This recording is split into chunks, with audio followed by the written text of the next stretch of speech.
Berikutnya tentang rancangan penelitian. Apa isinya dari rancangan penelitian? Yaitu uraian perlakuan yang akan diteliti. Jadi saya hanya akan membahas sedikit saja tentang rancangan penelitian, karena lebih detailnya itu akan dibahas oleh Pak Prof. Karimuna. Jadi saya hanya akan memperkenalkan kepada kalian apa sih yang harus ditulis di rancangan penelitian. Pertama, biasanya harus kita sebutkan faktor dari penelitian kita dan tarafnya. Faktor ini maksudnya apa? Perlakuannya. Dan taraf itu adalah level dari setiap perlakuan. Contoh, misalnya tadi tentang pengaruh lama pemanasan dan penambahan vitamin C terhadap kestabilan warna kuning pada bubur wortel. Nah, perlakuannya ada dua, yaitu tadi ada lama pemanasan dan penambahan vitamin C. Nah, inilah yang menjadi faktornya, faktor penelitian. Jadi, faktor pertama yaitu lama pemanasan, atau kita singkat dengan L. Faktor yang kedua yaitu konsentrasi penambahan vitamin C. Misalnya kita kasih logo K. Inilah yang disebut dengan faktor. Terus taraf. Apa itu taraf? Tadi taraf adalah level dari setiap perlakuan. Levelnya apa saja? Misalnya untuk faktor pertama lama pemanasan ada 3 taraf, yaitu 5 menit, 10 menit, dan 15 menit. Maka faktor 1 3 taraf disingkat L1, L2, dan L3. Terus faktor yang kedua, konsentrasi penambahan vitamin C. Misalnya kita desain juga, kita rancang bahwa faktor yang kedua juga ada 3 taraf, yaitu 1%, 2%, dan 3%. Atau disingkat dengan K1, K2, dan K3. Nah, artinya dari kombinasi L dan K ini kita bisa, kalau kita menggunakan rancangan acak faktorial, dan ini tidak hanya satu jenis rancangan saja, ini sekali lagi hanya pengenalan, hanya contohnya. Misalnya tadi ada L dan K. Maka kalau ini dikombinasikan, maka ada L1 K1, L1 K2, L1 K3, L2 K1, L2 K2, dan seterusnya.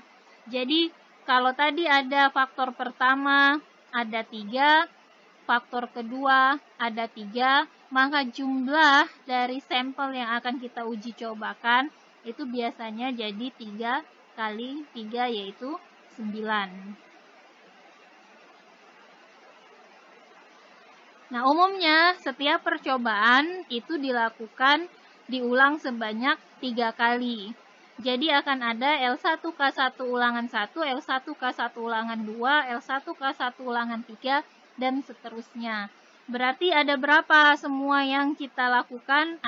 Tadi ada sudah 9, terus dikali 3 ulangan, maka ada 27 unit percobaan. Ini kalau kita memang melakukan keseluruhan dengan rancangan acak pola faktorial.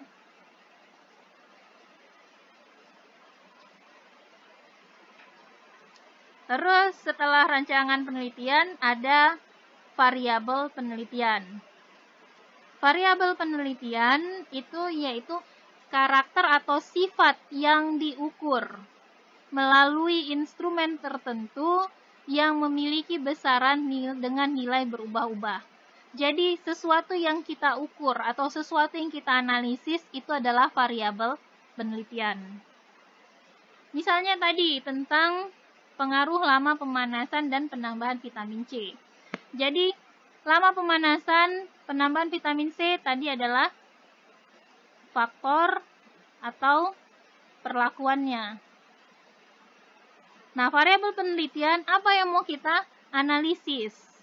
Atau apa yang ingin kita ukur? Apa yang ingin kita ukur? Yang pertama dari judulnya sudah jelas, kestabilan warna kuning. Berarti yang akan kita ukur nanti adalah intensitas warna kuning. Bagaimana warna kuningnya sebelum dipanaskan, lalu setelah dipanaskan dalam berbagai lama waktu pemanasan.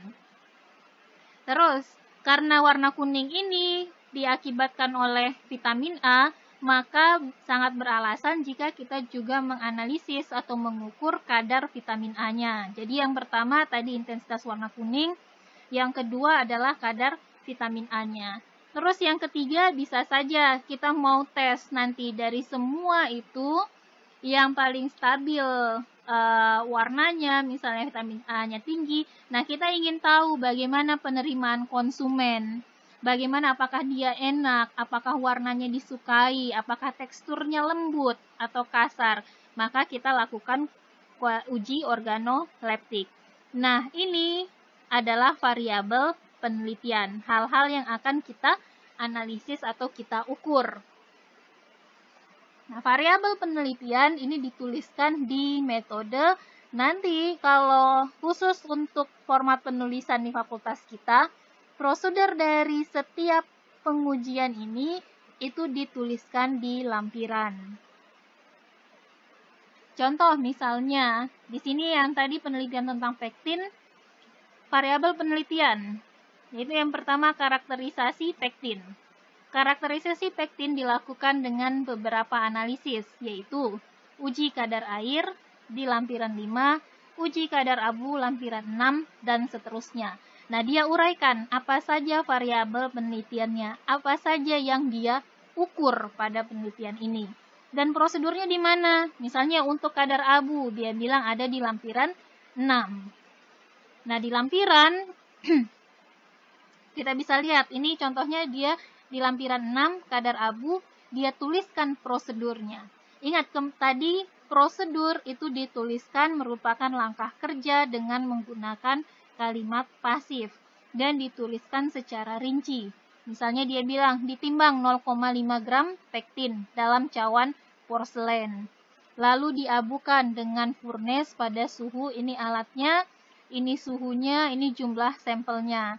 Lalu abu didinginkan sampai temperatur tertentu, terus dia juga ada rumusnya untuk menentukan kadar abunya. Itu contoh dalam penulisan variabel penelitian dan prosedur untuk menganalisis variabel penelitian tersebut.